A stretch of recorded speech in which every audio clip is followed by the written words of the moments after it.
I want to start by saying it's really, really nice to be back. I was a postdoc here, and I got to work with Sean and Peter and Amy and sort of the whole crew, and it's always lovely to be back. So I hesitated a bit as to what I should present today because I've been working with this kind of 3D modeling and digital database design and that sort of stuff for what has turned out to be, as I started to write this, a decade now. And I've been, over that time, my thinking about digital immersive technologies has changed rather dramatically. I'm a little bit less sanguine today than I was once about sort of the capacity of immersive technologies to fundamentally change what it is that we as historians do methodologically. I imagine that in another 10 years, my thinking will change quite a bit again. So what I wanted to do was just sort of walk through a little bit of how I'm thinking about the use of these technologies today in regards to one particular project, which is a book. So the book is called Ancient Mediterranean Incarceration. It's co-written with my collaborator, Matthew Larson, who's at the University of Copenhagen, with an afterword by Wendy Warren. And the book aims to refute the dogma that the prison is a modern invention in any significant sense. I'm not going to talk a lot about the book. I'm mostly going to talk about sort of how we're dealing with data, but I'm happy to talk sort of after if anybody wants to hear more about that. But the book itself is a synthetic account of the ideology, the experience, and also material forms of incarceration from 300 BCE to 600 CE. The book and the companion website are both open access. And while the book is finished, the companion website is very much not. And so I'm on leave this fall to do it. And so I'm excited to sort of start that process with you all, thinking about what that could, what sort of possibilities and affordances different options have. So one of the fundamental problems with this project is that the book is built on a substantial database of sources for incarceration that have never been collected together. Many have never been translated, so that was the first step. But even more have never been considered from a carceral angle, and many have not been sort of identified as relevant in the first place. So the book is a synthetic account, and as a result, we've offloaded the brunt of the production, the presentation of data onto a companion website, which has 48 archaeological sites. It has 300 papyri and 80 inscriptions and all sorts of stuff. It's all been translated and commented on and framed. And important for this workshop, the archaeological sites, those 48 sites, have been digitally modeled, explained, and framed. Or rather, we're attempting to frame it. We've spent 4 years working on collecting this data, and now the task is, what are we going to actually do with it? We now actually own a Leica laser scanner, which is lovely. The Carlsberg Foundation gave us a whole bunch of money to buy it, finally putting beer money to good use. But most of the stuff that we've done has been photogrammetry. So everything that I'll show you so far is photogrammetric modeling. With apologies to those of you who were here for my keynote last year, I'm just going to be a couple of repetitions. But I tend to think of 3D modeling within a dichotomy. There are 3D models as a process and 3D models as a product. The most common use of modeling by far is modeling as a product, in which the production of a facsimile, the production of a digital asset of a real-world object is the aim in and of itself.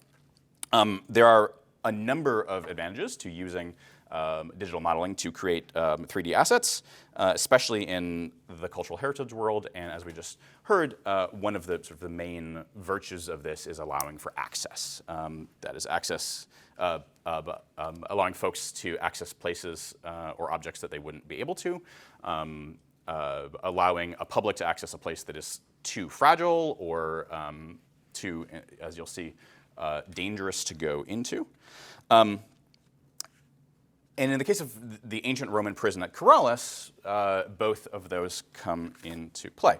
So I'm going to show you just very briefly what I have demoed in the back, which is one of our database entries at HiDW'Incarceration.com, where we try to frame and explain one ancient Roman prison, which is a prison for people who were condemned to die in the amphitheater in Italy, starting in about the 1st century BCE. So I'm going to switch over to, here we go. So here's the website. Oh, can you see that? Maybe not. Let me do this.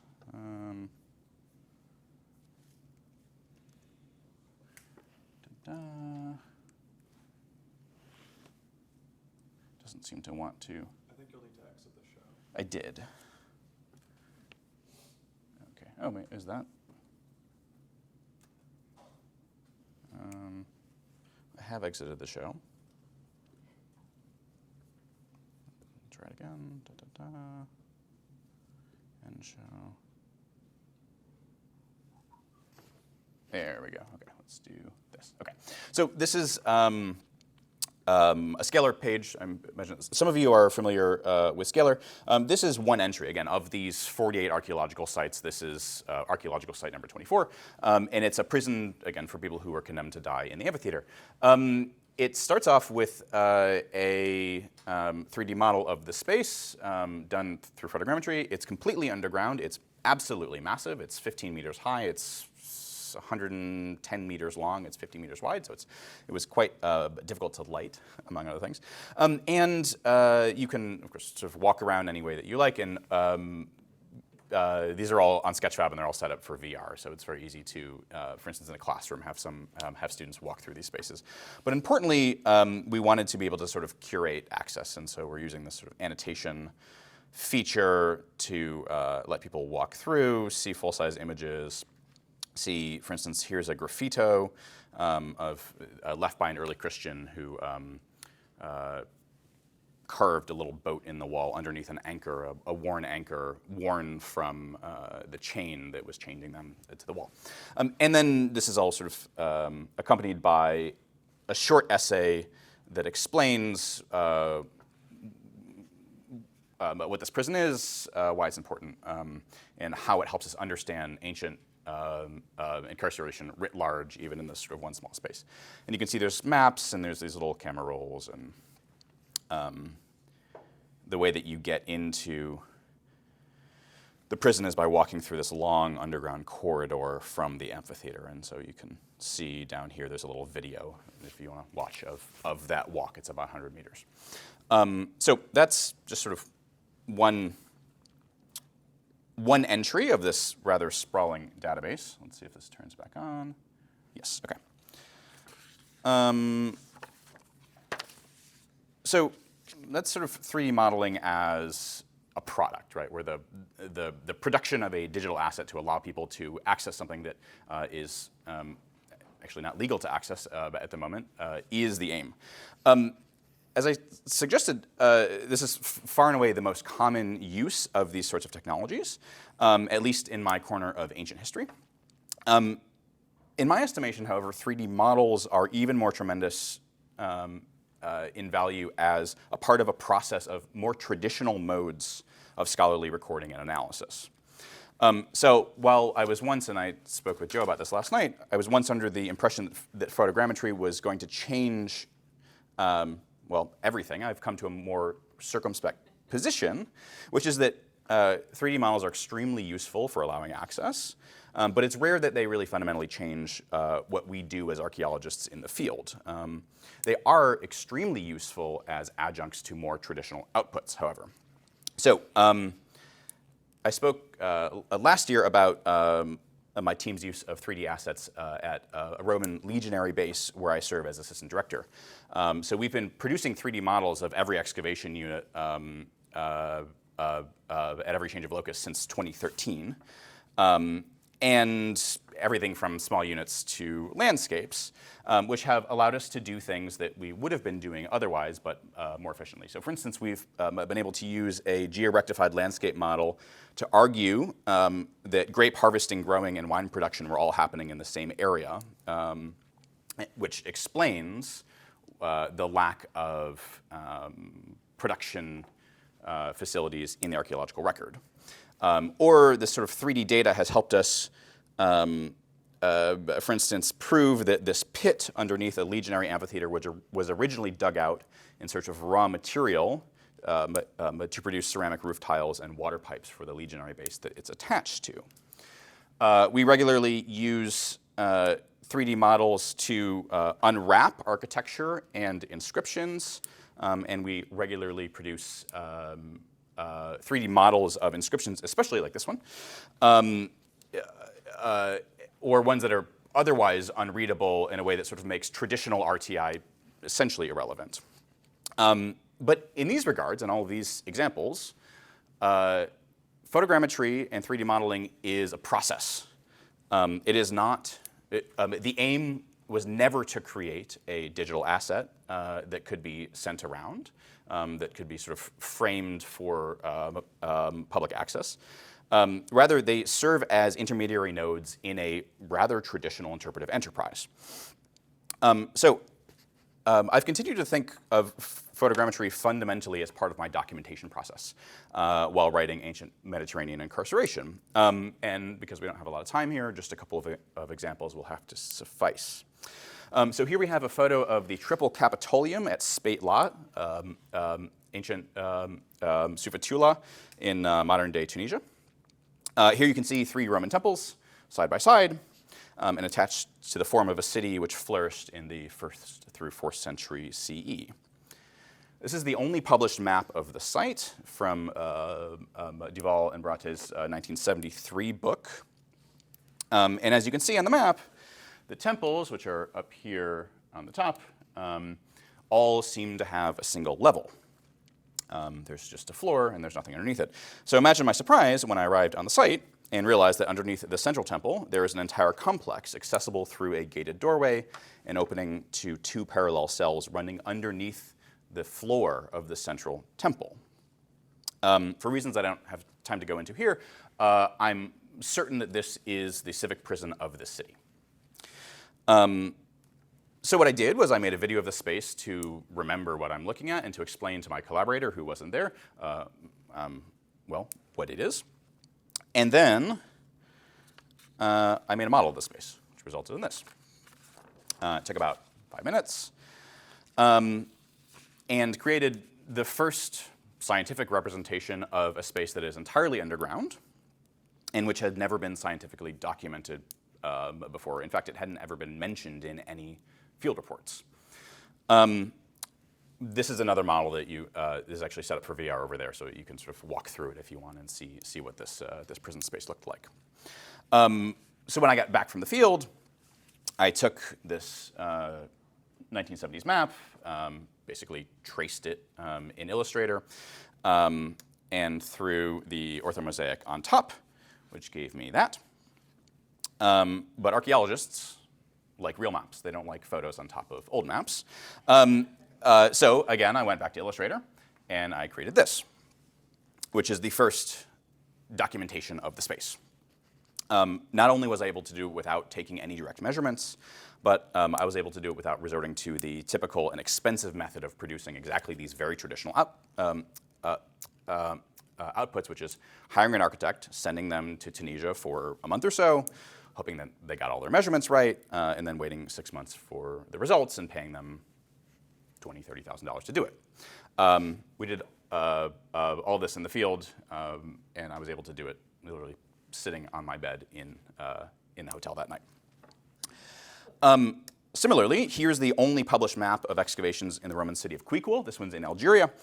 And you'll see there's this basilica there, which again looks like it only has 1 level, which is false. It actually has 2. This is going inside of the area underneath the basilica, which you'll not be surprised to hear, I think is the Roman prison of the city of Quiquil.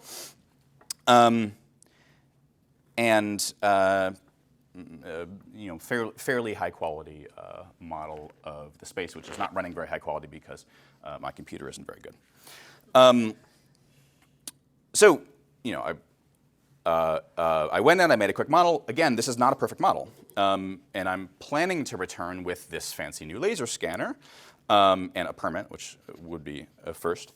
And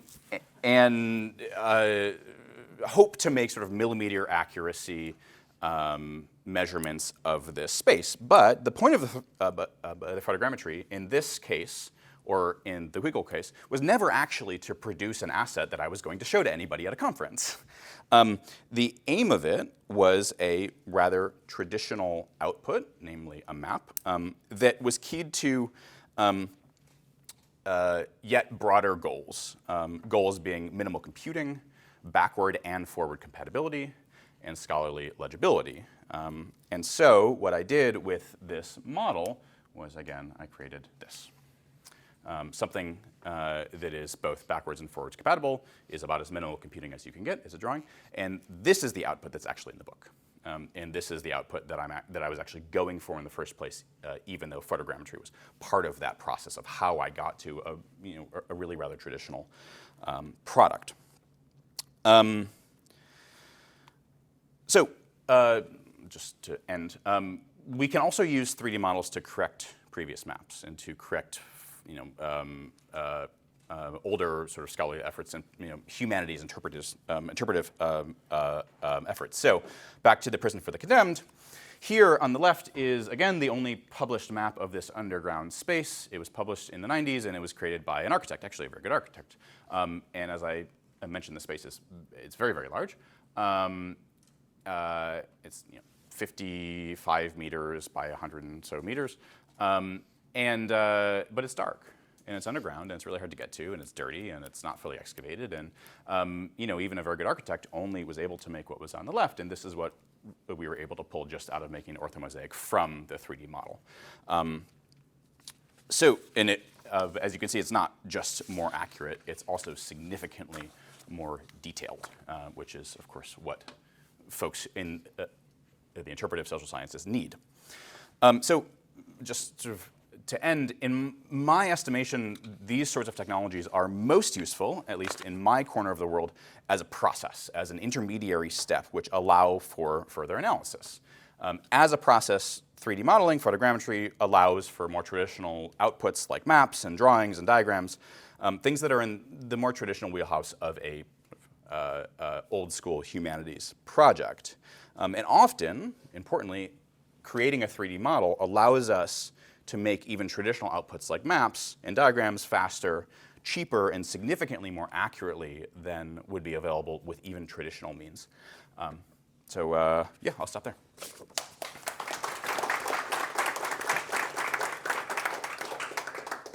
So I'd like to introduce Joseph Heider, who will be commenting on Mark's work here. Joe is an associate professor at IST, School of Modeling, Simulation, and Training at the University of Central Florida, co-director of the Sensible Design Laboratory, and also co-principal investigator for the Documenting and Triaging Cultural Heritage Project, the DATCH project, which he'll be talking about tomorrow.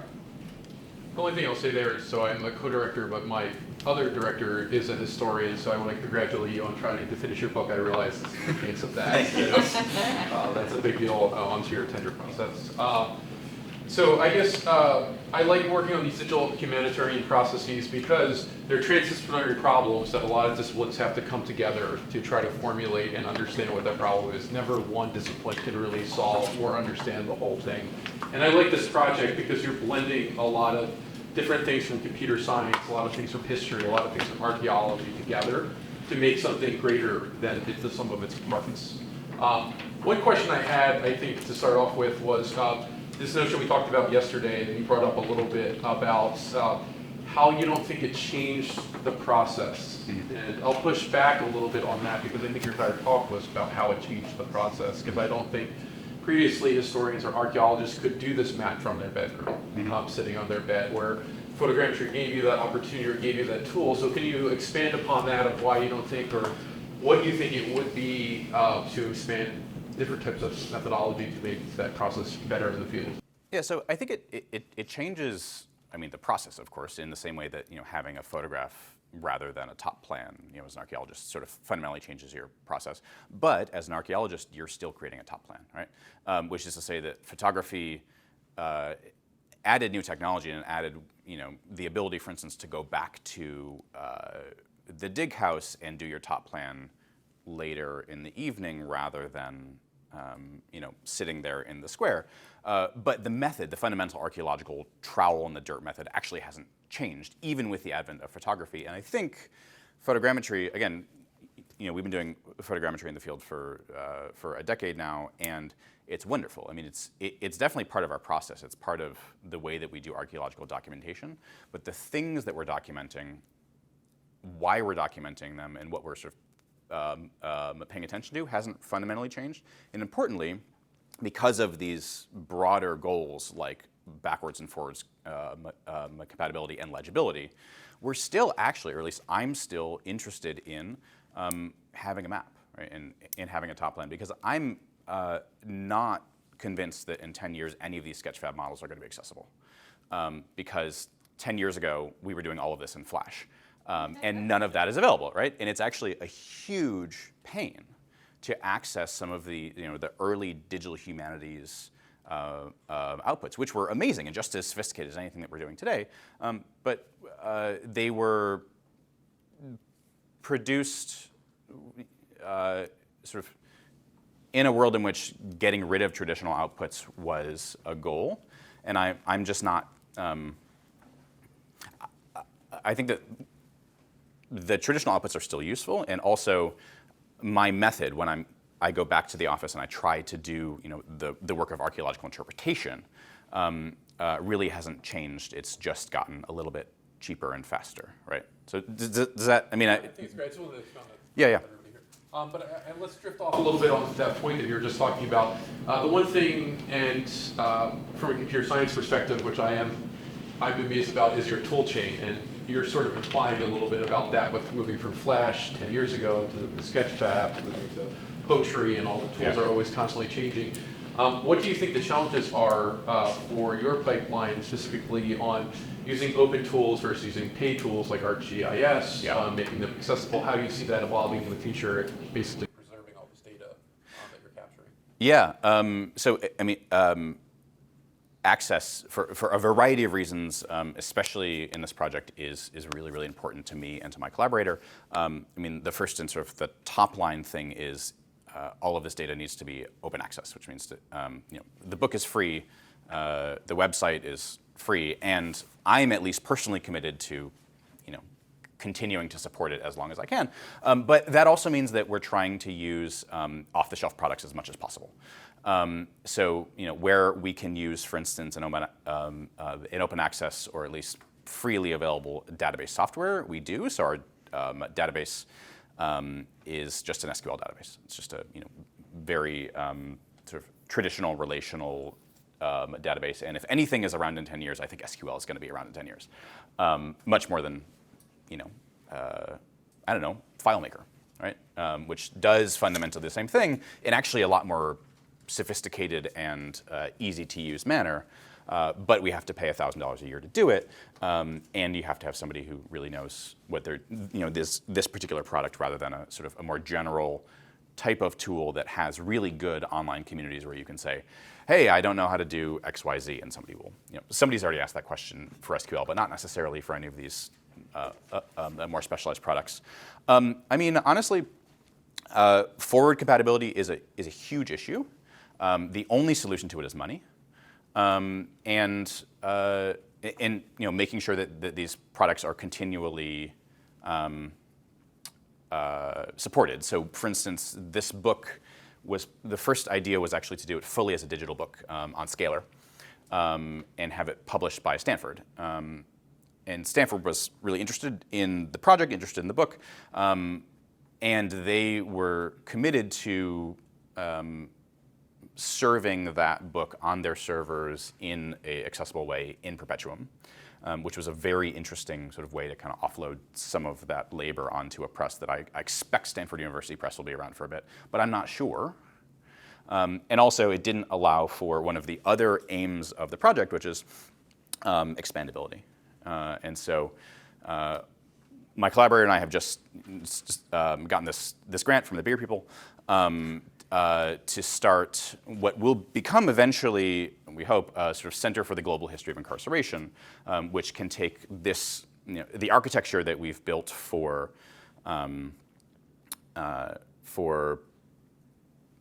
studying ancient Mediterranean incarceration to study sort of other localities and other time periods.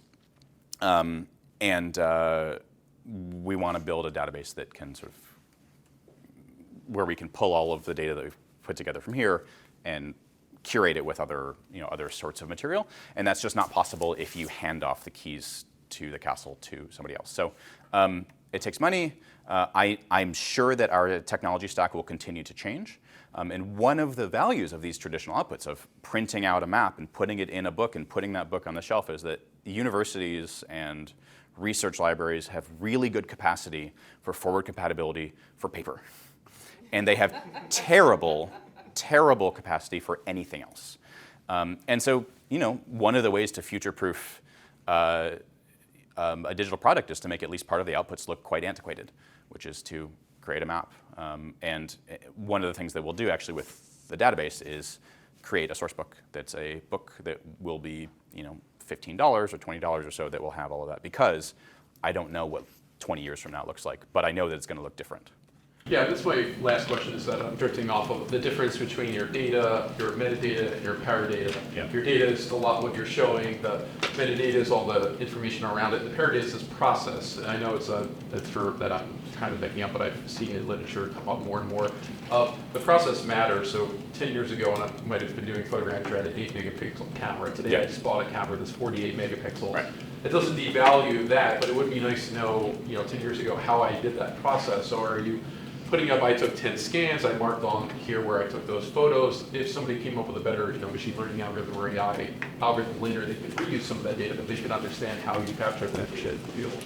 Yeah, so one of the things that our postdoc is doing is actually writing up a white paper on our process. And he's a really good a digital humanist, is amazing. He's mostly focused on sort of reconstruction type stuff. So he's going to take some of these and reconstruct what they would have looked like in antiquity. But one of the things is, as we're teaching him our process that we have created, and he's sort of teaching us things as well. And then there will be a white paper that's, again, on the website that's available saying, oh, well, this is how we've done X, Y, Z. Again, I mean, none of these models are beautiful. The photographs are even worse.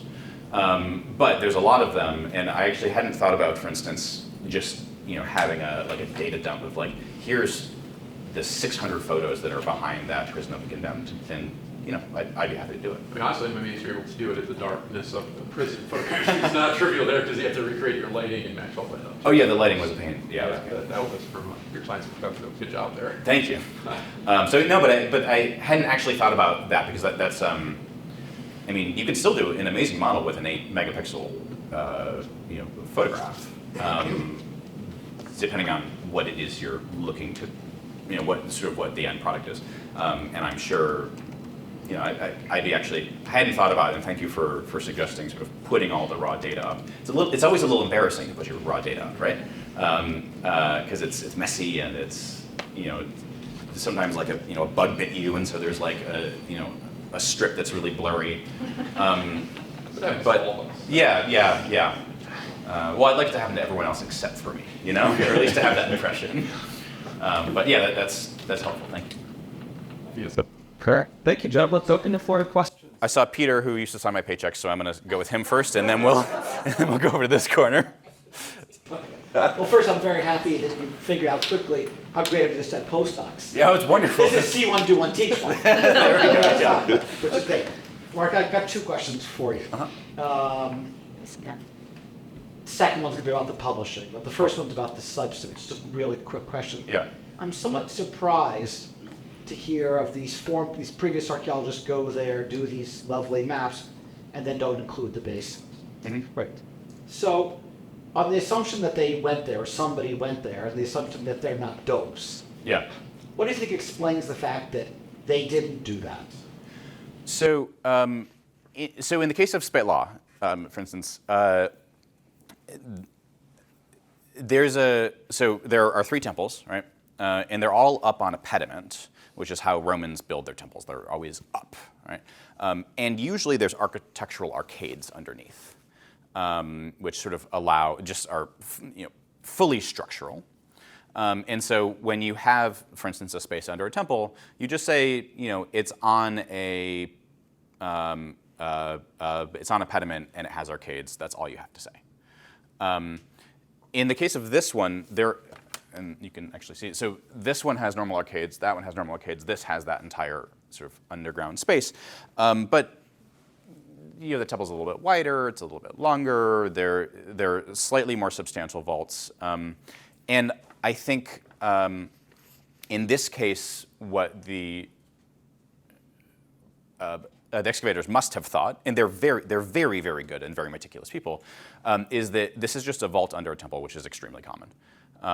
That if there's not arcades underneath, there's some sort of a vault, because temples often don't just serve as places of cult; they serve as places for holding valuables. And so the expectation is, well, this must just be a temple vault, and that's very common, and so I don't need to explain it or draw it. The one real problem with that theory is the windows. Windows don't make vaults any more secure, and coins don't particularly need to breathe. And so, if I were them, I would have thought, okay, how do I explain the fact that there are these embrasures leading from a public street into what's supposed to be the most secure place in the city, if there's not folks in there that need some sort of access. You're downplaying the intellectual contribution that you're making, right? That you're coming in and you're saying this is a prison, Yeah. right? Whereas you're sort of drawing on your deep knowledge of history to reinterpret this space. Right. But in the presentation, I thought you sort of downplayed Yeah. the intellectual work that went into you reinterpreting the space and Right. then making it necessary to map it in a way that those people who hadn't done that work didn't feel the necessity to map it. Yeah. I mean, they didn't feel it necessary because I think that they must have thought, well, it's a very common feature. No, I mean, it is important to note I guess the intellectual contribution. At the same time, the aim in this presentation was always just to sort of show the tech. But yeah, I mean, there's a reason that I went to Spade Law in the first place. And it's not easy to get to, and it's expensive, and the USC paid for it, so thank you. And this was the result. Okay, second question, very quickly. You flashed up before that California is going to publish the book. Yeah. The book's going to be free. Mm-hmm. But there's a huge cost behind that. Yes. But you didn't talk about, I didn't hear all the costs behind that. Because the Yeah. publication of the book, the printing of the book is not the major cost in the publication of the book. Right. There's a lot of human labor, blah, blah, blah, blah, blah, that goes Yeah. into it. How is California not charging for the book? Because MIT paid for it. Oh, I got you.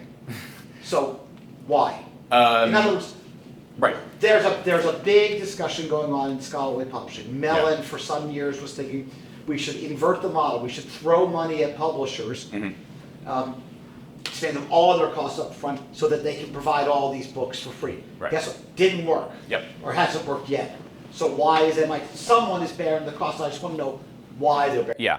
So this is, first of all, a very good question. It's a very sort of university administration type question. It's also the question that my parents ask, which is like, who is paying for all of this?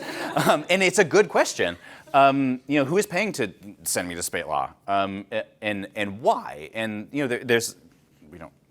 don't have to explain to you the sort of diffuse costs of academic labor and the diffuse benefits of academic labor. Why is it that USC, or Mellon paid to have Sean and I here because of some, institutional prestige of, well, they can say, well, these people were trained in our postdoc process or whatever. That's one thing that we'll put to the side. MIT is very much still on that, let's just pay for the publishers to submit their costs. My monograph, we had to pay the full, it's $15,000 to have a book open access. We had to pay Cambridge the full $15,000. We only paid $7,500 to UC Press because UC has a slightly new model, which is they're trying to push off costs of open access onto the beneficiaries as well. And so they raise that other $7,500 of the $15,000 that it costs from a consortium of libraries who are going to benefit from the fact that those books are available for free. There is a free rider problem, right? Because it's, like my university, and I think USC pays into it, but not every university does. But that's how UC is doing it anyway. I mean, if it weren't possible to get institutional funding to pay for it, and this project, I would have paid it out of my startup because it's important. It's deeply important to me that this information be available to people who are working in modern carceral studies, and that it's available in sort of outside of the academic world. And one of the really clear things about open access policies is it massively increases readership, not in the US and in Europe, but in the global South. It massively increases the ability of people who don't have access to research libraries and don't live within 100 miles of a research library to actually access research. And whereas the monograph, that's less of an issue. I think that this information really matters. And so I would have paid it. But yeah, there is, it's a substantial cost. 15 grand is not, it's not chump change. Does that start to answer the question? Okay, great. Yeah. I hope this isn't on topic, but as artist preservation is just eating at me. You spoke about like fostering technology is Flash, and that really points up to me the digital preservation is part of an overarching digital curation plan. So, like some preservation techniques like migration, ambulation. So, it's like, does your university have a library have a policy of preserving your data, like all this digital assets and metadata that's being created? Is there something in place to preserve this data and then to keep it like migrating and things like that? Is there anything in place? Do you know? Not at the moment. My university has it's a large state university, and they have a significant sort of data preservation architecture. I'll note that the Flash emulators, the first generation of them, they don't work anymore, right? You need an emulator to run the emulator now. And so, my point is, yeah. we have to have a preservation plan in place and to anticipate these problems, because you don't want to spend all this money and time and effort into these great projects only 5 years from now not to have them, the digital void, right, that we've all been hearing. Yes. So I'm sorry, as a matter of archives and preservation, I had to say, I don't know if this is something that's, if this is something people are thinking about, because you guys are all brilliant, but are you thinking about how your data is going to be saved? No, I am thinking keenly about it, which is why I'm printing things out. And I really don't know anything that's future-proof better than paper, which is strange. Yeah, I have to tell you, I think it's brilliant. I used a digital tool to produce an analog product, because I used to call myself Miss Analog. I'm a phototemporal preservationist. Okay, yeah. Or I was for 20 years, and now I'm an archivist, paper archivist. But so I just kudos to you. I love that. Just tickled by that, and the fact that you're improving the old analog product, these maps. So I'm really despite what you're doing. Yeah, no, and I currently the plan for me is continue to be alive and continue to be thinking about this project. That's only going to last for so long, and so I don't know. I don't know what this data looks like in 10 years, let alone 30 or 40 years. Is there something at your university and like that you look on to, or to make sure that your work is being preserved? I know that there is, but I started the job 2 weeks ago. Cautionary. So I haven't Because you don't want all this to go to waste, right? You want it to be accessible in 20 years. Is this directly relevant? Yeah, just okay. real quick. And then we'll come back. Okay. So I just want to say, it is being thought about by a number of people, but in a very, very ad hoc fashion. Yeah. It wasn't being thought about at all in 2008 when Flash was reigning supreme. It is at least being thought about now. So some people, and it's not even clear who's going to be responsible for this. Some people think it's the publisher. So Stanford luckily has the Mellon grant. They're still on Mellon money, where they can say, we'll pay for this and we'll keep it in perpetuity. Right. Some people think there should be an institutional repository. But then if you move institutions, what happens? Some people think it should be at the sort of scholarly society level, right? So humanities commons, that kind of thing. So it's not even clear who should be responsible for preserving this stuff. And it's certainly not clear how it's going to get preserved and what stuff gets preserved. Because there's the assets, and then there's like the experience, and those are two totally different things to preserve. And one is much easier than the other. And so it's a very knotty problem that I would love for us to solve. Well, This that's just my point. Yeah. Is this is a problem and nothing's been ironed out. So it's just a word to the wise, something to keep in mind. Sorry, that was my 2 cents. So I didn't really have a question. No, that's great. I do have a question, but it's about context. Yeah. So in this example, you've got 2 separate chambers, your evidence for people being in the space of the window. Do you have any other evidence that this was a prison as opposed to an office or an antechamber to a school?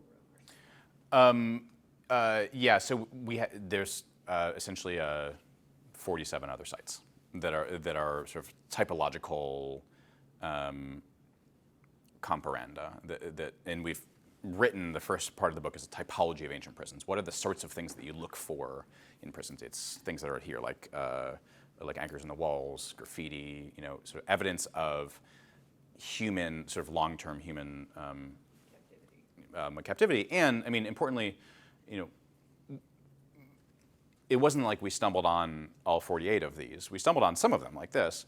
But because of the sort of dogma, basically starting with Durkheim and sort of routed through Foucault in a very serious way, folks are convinced that the prison is a modern invention. That you shouldn't even go looking for prisons in antiquity because they weren't there. It wasn't a technology that was at least used or sort of even thought about. So the first question is, well, the first sort of aim is to go back to spaces that might have the types of features that you might expect from a prison and ask, is it a prison? And maybe 20 of them we found that way, which is sort of underground storerooms with windows and graffiti and anchors that have been identified as treasuries that don't actually fit any of the other things that you expect to find in a treasury and have other evidence of occupation. So for instance, the ceramics in the prison for the condemned, they're oil lamps and they're cups. Oil lamps you can explain in a treasury, but cups you can't, because people were sitting down there for a long time with very little light and very little to do. You can also do things like mass spec on the soil, right, and figure out is there urine in the soil? There's all sorts of residue analysis that you can do to sort of start to peel these apart. But in general, archaeologists who have found a space like this, strong room, underground, have said, yep, it's a treasury. For instance, at Pompeii, we know where the treasury of Pompeii is. It's under the temple. It's under the central Capitoline temple on the Forum. There's a space about 15 meters away next to the public latrines that has a lot of those same features that has been called a treasury, another public treasury, for some reason 15 meters away from the one that we know is the public treasury. And why is it called that? Well, because what else could it be? It's an underground strong room, and the only thing that fits into that slot is a treasury. And so one of the things that we've done is we've gone back to old archaeological reports and said, just literally search for treasury in German or French or whatever it was, published in 1950, and said, maybe that one's worth popping by. So does that answer the question? Okay. So, Michael. I was going to expand on your modeling as process, and I guess we were thinking about why archaeologists were so early and are so thorough as photogrammetry. We are one of the few professions that destroy the very thing we build. Yeah. And part of the process of archaeology is essentially reinterpreting our sites as new information, as new features, like that. And so from the on photogrammetry is I might not see it screen to something until 5-10 years later. Of course, if it's just descriptions and gene drawn, it's much harder to really reanalyze a site that you have essentially as centimeter precise photogrammetry models. Yeah. So like 18th century foundations that are sitting on the 17th century pedestals, you have to destroy the one to get at the other. Whereas photogrammetry, you just stack multiple layers, multiple occupations atop each other. And it might only be that you go back and your tough 15 has something in change role interpretation of the site. So that process of, in some ways, banking up to use your ability to closely study something that has been lost, or being able to put 2014, 2017, 2020 in 3D space, put them all together in a way that was never physically done is, I think, also part of the process, or maybe how photogrammetry is more than just merely a very precise methodology. Yeah. So that. Right.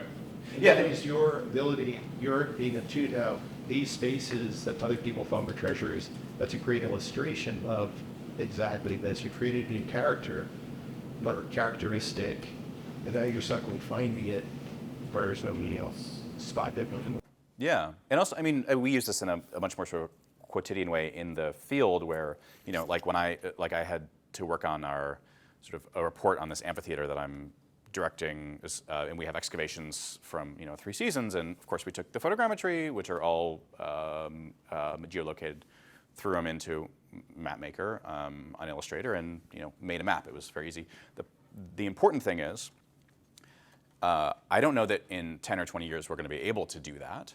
And so, for instance, my field assistants they write on Google Sheets every day what the daily task was, and we print that out, and that goes into an archive because, you know, we can do that wonderful layering now, but I'm not convinced we're going to be able to do it in, you know, soon. Maybe. I'd love to be wrong. I think that's my time. It is, yeah. Thank you, Mark. Thank you.